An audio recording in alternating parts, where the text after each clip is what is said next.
The 1975 James Caan film Rollerball has proved less than exactly prophetic about a world owned and operated by corporations. For instance, the world of Rollerball had only 6 multinationals: communications, energy, food, housing, leisure, and transport. We all know there are actually 7. They forgot the Shopping for Crap Corporation.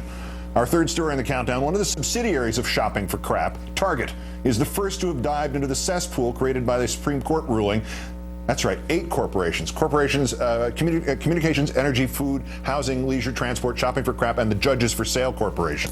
Created in the wake of Citizens United, the group MN Forward has raised over $1 million from 13 separate corporations. $150,000 came from Target. One of MN Forward's goals on behalf of its corporate donors, electing Republican Tom Emmer, Minnesota's next governor. What its ad does not mention is Emmer's anti-homosexual agenda. In 2007, he sponsored an amendment to Minnesota's constitution that would have outlawed gay marriage and civil unions. The Minnesota Independent reports that on several occasions, Emmer has tried to amend bills so they would discriminate against same-sex partners. Since the disclosure of Target's donation, some Democrats and gay rights activists have called for boycotts. Target's CEO bristles. Target has a history of supporting organizations and candidates, he said, on both sides of the aisle, who seek to advance policies aligned with our business objectives, such as job creation and economic growth. He also pointed to Target's 100% rating from the Human Rights Campaign Corporate Equality Index. But yesterday, it bought a full-page ad in the newspaper The Minneapolis Star-Tribune, calling on Best Buy and Target to donate money to groups that support gay-friendly candidates. And then there's gay rights activist Rondi Ritan of Eden Prairie, Minnesota, who videotaped her last Target visit, during which she returned some merchandise and cut up her credit card for Target. According to Ritan, "My youngest son is gay, and I love him more than anything I could ever buy at Target." We're joined now by Christina Bellantoni, senior reporter for TalkingPointsMemo.com. They have been all over this story. Good evening, Christina. Good evening. Welcome back, Keith. Thank you kindly. The Disclose Act, which would have forced corporations to be named in political ads that they front, that they pay for, that their money gets laundered into. It failed last week. So how did we find out, if it failed, that Target, to a lesser degree Best Buy, were giving to this MN Forward group?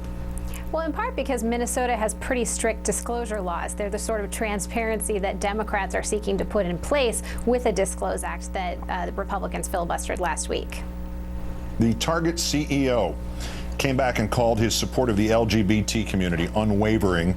What are we going to believe? Our lying eyes, or his company's $150,000 contribution?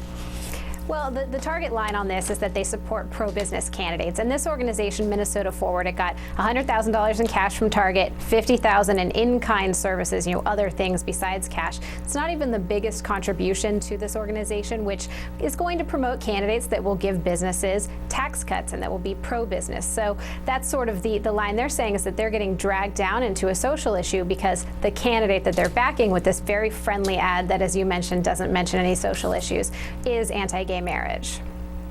Is the backlash here that we're seeing, is this meaningful? Is it having an impact at all on Target, or is it just, democracy's last dying gasp?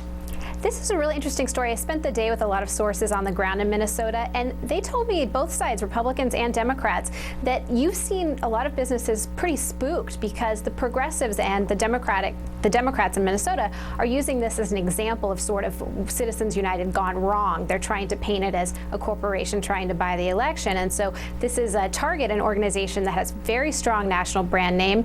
It's one of the best known companies in the country, but especially in Minnesota where it's based, it's spooking organizations to maybe back off and not necessarily donate to Minnesota Forward. But I will point out that I learned today that this organization is going to be backing 6 state lawmakers in the coming week.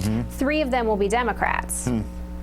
I mentioned that obviously the Disclose Act failed. Is there anything other than state-by-state acts like what they have in Minnesota, anything coming down the pike that's going to temper corporate spending on elections and avoid the rollerball scenario?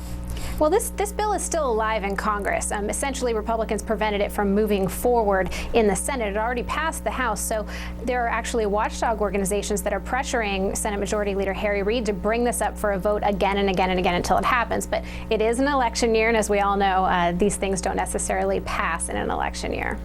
Christina Bellantoni of Talking Points Memo, great thanks for your insight on this one. Thanks, Keith.